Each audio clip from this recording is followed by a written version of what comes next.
परंतु जब सर्वसिद्ध आएगा तो अधूरा मिट जाएगा। ये बता रहे कि जब यीशु मसीह आएगा ना सब खत्म हो जाएगा, कुछ नहीं बचेगा। Praise the Lord. फिर नंबर दूसरा है, पहला हो गया अगापे, फिर दूसरा वचन है फिलिया। ये पहला कौन सा प्रेम मैंने बताया आपको? फिर से आप लोग मुंह से बोलिए, कौन सा प्रेम था? एक से बोलिए, कौन सा था? अगापे। कौन सा था? अगापे प्रेम क्या किसे कहते हैं? अगापे प्रेम उसे कहते हैं जो बिना स्वार्थ के होता है। Praise the Lord. भाई लोग हैं जहाँ पे कोई लालच, जैसे हमारे दो घर है, दो लोग रहते हैं, दोनों लोग, दो बेटे घर है, दोनों में बहू रहती है। एक वो इनको खाना बना के देती, मिठाई आई है उसके घर से तो उनको देती, तो वो उनको देती। होता नहीं होता ऐसा? वो देते तो अभी देते, नहीं देते तो ये वाला प्रेम नहीं, ये वो वाला प्रेम है, वो देना तो हम देंगे। साबित करो अब, चलो चलो देखता हूँ कब तक नहीं देते। ऐसे एक दिन देते देते तुम खुद लाके दोगे। हम लोग दूसरों के अंदर प्रेम इतना भर देते हैं ना, तो खुद प्रेम करने लगता है। हमें करवाने की जरूरत नहीं कि मार के करा ऐसे कछा के करा, वो काम नहीं। इतना प्रेम कर दो दूसरों से ना, वो खुद अपना ये करने लगा तुमसे। Hallelujah, praise the Lord. यही परमेश्वर का प्रेम। ये क्या है? यही परमेश्वर का प्रेम। मेरे पास है अपने अंदर, पता है ये नफरत के लिए शरीर नहीं बनाया गया। जितना नफरत रखोगे ना, आपको स्वर्ग में जवाब देना पड़ेगा। यीशु मसीह कहेगा तुम्हें अपना हर दिन नफरत में क्यों बिताए, गुस्से में क्यों बिताए, हमेशा किचकिचाते रहते हो, हमेशा कुछ न कुछ करते रहते हो, क्यों? तुम्हें जीवन दिया गया था जीने के लिए, पवित्र आत्मा का मंदिर था शरीर, तुमने अपना जीवन आदि पूरा क्यों बर्बाद किया? नशा में, व्यभिचार में, पाप में, गुस्सा में, क्रोध में, बुराई में क्यों बिताया? चल जवाब दो मुझे। मैंने मान लो आपको एक मोबाइल दे दी खरीद के, ठीक है, और मैं आपसे पूछूंगा तो मेरे हिसाब से इस मोबाइल का आपने दिन में क्या क्या देखा, चलो दिखाओ। अब आप मुझे दिखाइए। बस वैसे परमिशन आपको यहाँ बनाया है, उत्पत्ति 1:26 परमिशन आपको बनाया है और बनाकर आपको दिया है पवित्र आत्मा चलाने के लिए। अब आप कैसा जीवन बीती रहे, आपको जवाब देना पड़ेगा। अगर आप सिगरेट पीती हो ना, आपको जवाब देना पड़ेगा। सुर्ती खा रहे हो ना, आपको जवाब देना पड़ेगा। अगर आप दारू पी रहे हो ना, आपको जवाब देना पड़ेगा। क्यों खाते थे? क्यों खाते थे? लिखा हुआ कि सुर्ती खाना पाप, सिगरेट पीना पाप है, दारू पीना पाप है, क्यों छोड़े नहीं? जवाब दो मुझे। परमेश्वर के सामने कोई जवाब नहीं, परमेश्वर के सामने कोई जवाब नहीं। लोग हमारे सामने आप जवाब दे सकते हो, लेकिन हाँ ये सच है कि हमारे सामने भी आपको जवाब नहीं होना चाहिए, क्योंकि अब मैं परमेश्वर का एक रूप हूँ। यीशु मसीह ने कहा था, पता जब यहूदी ने कहा ना तुम कौन हो, उसने कहा मैं और पिता दोनों। यूहन्ना 10 जब उसने कहा मैं और पिता दोनों, पता क्या उस दिन क्या हुआ? आपको पता उस दिन क्या हुआ था?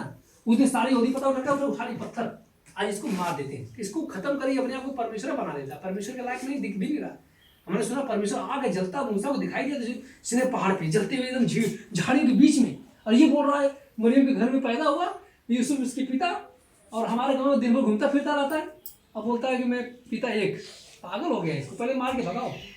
और लिखा भी है पुराने नियम में कि जो अपनी बराबरी परमेश्वर से करे उसको क्या क्या उसके ऊपर पथराव कर दिया जाए। क्या कर दिया जाए? क्या कर दिया जाए? और वो यहूदी गलत नहीं कर रहे थे, यहूदी सही कर रहे थे। यहूदी मानना चाहते थे इस मसीह को, क्योंकि लिखा भी था कि जो परमेश्वर से अपनी तुलना करेगा इंसान उसको पथराव किया जाएगा। यीशु मसीह ने वो कर दिया। फिर मैं पिता, अब बस यहूदी भड़क गए, बोले चलो उसको मारो, नहीं मारोगे तो फेंक दो पहाड़ पर से उठा के इसको। और गए फेंकने के लिए, भाई प्रभु तो प्रभु था, मेरे से निकल के चला गया वहां से। हालेलुया। तो ये कल्पना करिए, उसको कोई फेंक सकता है क्या? फेंका उड़ के नीचे आ जाएगा वो। हालेलुया। पानी में जो चल सकता है वो पहाड़ पर से नहीं उतर सकता। हालेलुया। तो ये देखिए, ये परमेश्वर का निस्वार्थ प्रेम था, ये सच्चाई। पता ये जो दिमाग है ना, ये पचा नहीं पाएगा। अगर दुनिया से कह दूं कि परमेश्वर का आत्मा मेरे अंदर रहता है, कोई नहीं पचा पाए। पता लोग मुझे मारने दौड़ जाएंगे, सच्चाई बता रहे हैं। अगर मैं कह दूंगा यीशु मसीह मेरे अंदर रहता है ना, मैं परमेश्वर का आत्मा मेरे अंदर रहता है ना, लोग पत्थर उठा लेंगे आपको मारने के लिए। तो पापी होकर अपने आप को परमेश्वर का आत्मा बताया, क्योंकि दिमाग नहीं पचा पाएगा।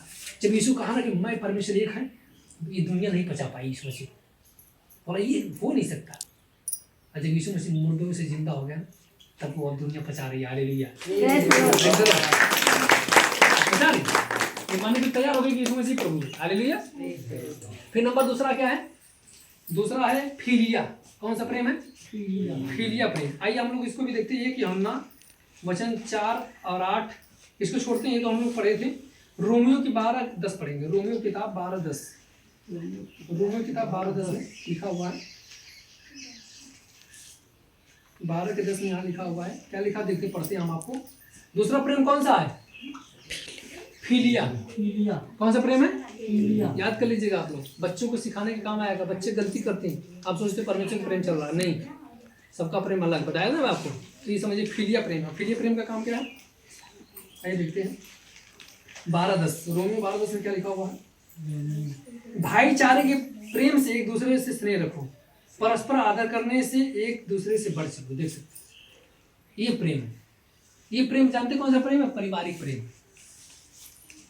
फिलिया प्रेम होता है पारिवारिक प्रेम। इस प्रेम में हमें एक दूसरे से हमेशा क्या करना चाहिए, पता, आदर। अगर तुम्हारे घर पे कोई बुजुर्ग आ गया, उम्र दराज है, तुरंत आओ उसको बैठाओ, आइए चाची, आइए आइए दीदी, आइए भैया, आइए भाभी, पानी पीजिए, चाय पीजिए, पैर छू लीजिए उनका, नमस्ते प्रणाम, जो भी आप करते हैं। प्रेज द लॉर्ड बोलते मसीह वाले हो ना, प्रेज द लॉर्ड बोलो। प्रणाम मसीह की छोड़ो, संसारिक है तो ठीक, मसीह में प्रेज द लॉर्ड। चाहे लड़की हो चाहे लड़का बच्चा, प्रेज द लॉर्ड बोलो। ये भाईचारे का प्रेम है। हमें एक दूसरे क्या करना, परस्पर प्रेम कर, बढ़ना घटना नहीं, और बढ़ो, जितना सम्मान दोगे और अच्छा है। Praise the Lord. फिर से पढ़ते एक बार और गौर करिएगा इस पे।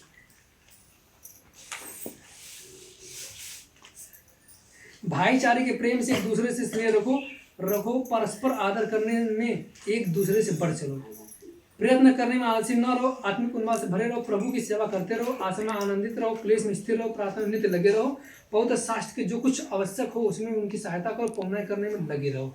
हालेलुया। जो भी है ना करो, प्रार्थना करना करते रहो, प्रार्थना, उपवास करना उपवास करो, वचन पढ़ना पढ़ो, सेवा करना करो, जो भी प्रभु ने आपको सौंपा है उसको करो।